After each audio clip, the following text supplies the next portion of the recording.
have a lot of emotions, but if you only allow yourself to experience pleasure, you will never grow.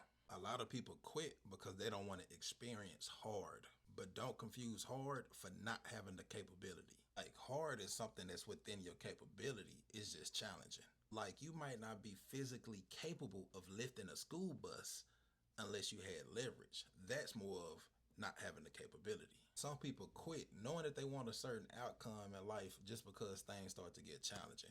But if you always operating within pleasure, you ain't gonna never grow. Look at somebody who has a top physique, somebody who has muscles or ripped up or got a small waist, and you admire that physique.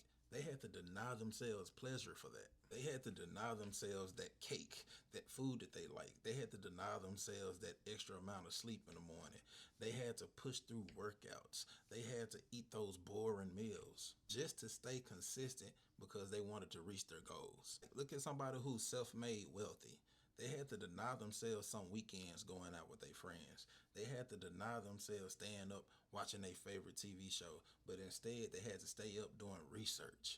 They had to stay up going into their plans and making their goals. They had to put in those extra hours, and let's not say they starting a business because sometimes they might even have to work around the clock just to keep everything going in the float. They had to deny themselves certain pleasure and they had to go into the pain.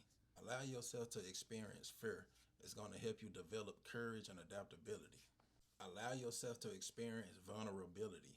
It's going to allow you to have new experiences, deeper relationships, and it's also going to let you have some self-reflection. Allow yourself to feel the frustration. It's going to help you develop that part of you that learn how to find new approaches. And especially allow yourself to feel dissatisfaction.